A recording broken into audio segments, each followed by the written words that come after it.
한번 상상해 보세요.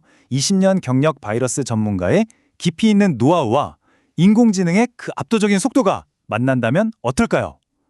오늘 이야기에서는요, 바로 이 두 가지 강력한 무기를 결합해서 보이지 않는 바이러스와의 전쟁, 그 신약 개발의 판도를 바꾸고 있는 한 연구실의 정말 놀라운 이야기를 파헤쳐 볼까 합니다. 이건 인류의 아주 오랜 숙제죠. 바이러스는 끊임없이 모습을 바꾸면서 우리를 공격하잖아요. 이 근본적인 질문에 답하기 위해서 지금 과학계는 수십 년간 쌓아온 지식에다가 이제 막 떠오르는 강력한 기술을 결합하는 완전히 새로운 국면을 맞이하고 있습니다. 오늘 이야기의 주인공 바로 이충호 교수입니다. 20년 넘게 쌓아온 이 바이러스 연구 경험에다가 인공지능이라는 정말 초강력 엔진을 장착해서 신약 개발의 패러다임 자체를 바꾸고 있는 분이죠. 자, 지금부터 그 혁신의 현장으로 같이 한번 들어가 보시죠. 오늘 이야기는 총 5파트로 나눠서 살펴볼게요. 먼저 바이러스 사냥꾼 이충호 교수를 만나보고요. 그가 원래 가지고 있던 전통적인 무기구를 한번 들여다볼 겁니다.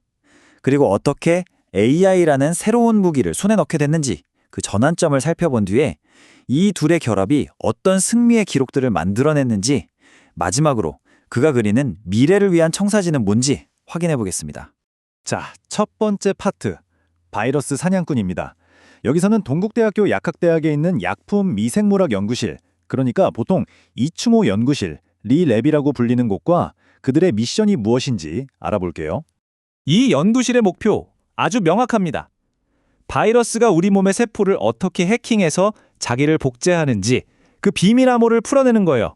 왜냐하면 이 해킹 과정을 완벽하게 이해해야만 바이러스의 공격을 막는 백신 프로그램, 그러니까 효과적인 치료제를 만들 수 있으니까요. 이게 바로 이 연구실의 핵심 미션입니다. 연구실이 싸우고 있는 주적들의 목록입니다. 만성 간질환을 일으키는 C형 간염 바이러스, 자궁경부암의 원인인 인유두중 바이러스, 그리고 식중독의 주범이죠. 노로바이러스, 마지막으로 전 세계를 멈추게 했던 코로나19 바이러스까지 정말 인류의 건강을 심각하게 위협하는 굵직한 바이러스들이 이들의 연구 대상인 거죠. 두 번째 파트, 전통적인 무기고입니다. AI라는 신무기를 이야기하기 전에 이충호 교수가 지난 20년 동안 얼마나 탄탄하게 전통 바이러스학의 기본기를 다져왔는지 그걸 먼저 한번 짚어봐야 합니다. 이 경력 자체가 그냥 바이러스 연구의 역사라고 할 수 있겠네요. 노스웨스턴에서 HPV를, 스탠퍼드에서는 C형 간염 바이러스를 깊게 파고들었고, 또 세계적인 제약사 로슈에서 실전 경험까지 쌓았어요. 그리고 2011년부터 동국대학교에서 그 지식과 경험을 후배들에게 전수하고 있죠. 이 20년의 깊이야말로 그의 가장 강력한 전통무기라고 할 수 있습니다. 전통적인 바이러스 연구라는 게 비유하자면 적의 기계를 하나하나 분해해서 작동 원리를 파악하는 것과 같아요. 바이러스가 살아남고 또 자기를 복제하는데 꼭 필요한 부품이 뭔지 알아내고 바로 그 부품을 망가뜨리는 방법을 찾는 거죠. 상상만 해도 시간이 엄청 오래 걸리고 정말 끈질긴 노력이 필요한 작업입니다. 바로 이런 것들이 바이러스의 핵심 엔진 부품들입니다. 예를 들어서 C형 간염 바이러스의 경우에요. 저 NS3 헬리케이즈라는 건 유전 정보를 복사하려고 DNA 가닥을 풀어주는 지퍼 같은 역할을 하고요. NS5A는 복제 공장의 현장 감독처럼 전체 과정을 지휘하죠. 그러니까 이런 핵심 부품 딱 하나만 멈추게 하면 바이러스 공장 전체가 멈춰설 수 있는 겁니다. 자, 세 번째 파트, AI 기반의 전환입니다. 여기서부터 이야기가 아주 극적으로 바뀝니다. 이렇게 탄탄한 전통적인 연구 방식 위에 어떻게 인공지능이라는 혁신적인 무기가 더해졌는지 그 과정을 한번 살펴보겠습니다. 이충호 교수가 왜 AI를 도입했는지 그 동기가 바로 이 말 한마디에 다 담겨 있어요. 세상은 이렇게 빠르게 변하는데 과거의 지식에만 머무를 수는 없다는 절박함, 그리고 곧 제약산업 현장으로 나갈 우리 학생들이 미래의 무기를 다룰 줄 알아야 한다는 교육자로서의 책임감, 바로 이게 그를 움직인 겁니다. AI가 가져온 변화요? 이건 정말 혁명적입니다. 예전에는 10년이 걸릴 수도 있었던 수백만 개 화합물 테스트를 이제는 AI가 단 몇 분 만에 시뮬레이션으로 끝내버려요. 이건 단순히 시간과 비용을 아끼는 차원을 넘어서요, 실패할 가능성 자체를 극적으로 줄여준다는 게 진짜 핵심인 거죠. 이들이 선택한 무기가 바로 하이퍼랩이라는 AI 플랫폼입니다. 이 도구는 신약 개발을 위한 일종의 슈퍼 내비게이션이라고 생각하시면 돼요. 수백만 개의 길 중에서 성공 확률이 가장 높은 후보 물질을 콕 집어 찾아주고 독성 같은 장애물은 미리 피하게 해주고 또 약물이 목표 단백질에 어떻게 착 달라붙는지 3D 지도로 보여주는 거죠. AI가 연구 과정을 혁신하는 방식, 이게 정말 흥미로운데요. 수많은 가능성 중에서 될성 부른 떡잎만 빠르게 골라내고 실패 확률이 높은 건 미리 다 걸러주는 거예요. 특히 약물이 표적에 정확히 어떻게 작용하는지를 눈으로 직접 보듯이 시뮬레이션 해주니까 학생들은 교과서에서는 절대 배울 수 없는 아주 생생한 경험을 하게 되는 거죠.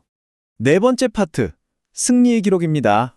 자, 그럼 전통적인 방식과 AI 기술, 이 둘의 조합이 실제로 어떤 놀라운 결과들을 만들어냈는지 그 구체적인 성과들을 한번 쭉 살펴보겠습니다. 이 표가 바로 그들의 성공적인 여정을 한눈에 보여줍니다. C형 치료를 위한 다양한 화합물부터 시작해서 인유두종 바이러스 연구에 없어서는 안 될 세포주 개발, 그리고 노로바이러스 치료제 후보물질 발굴까지 정말 다양한 바이러스를 상대로 굵직한 특허들을 따내면서 실질적인 성과를 차곡차곡 쌓은 거죠. 그중에서도 특히 주목해야 할 성과가 바로 이겁니다. 노로바이러스의 복제를 아주 강력하게 막는 ACC1737이라는 물질을 발견한 건데요. 2021년에 특허 등록까지 마친 이 화합물은 아직까지 마땅한 치료제가 없는 노로바이러스 감염증에 대한 새로운 희망이 되고 있습니다.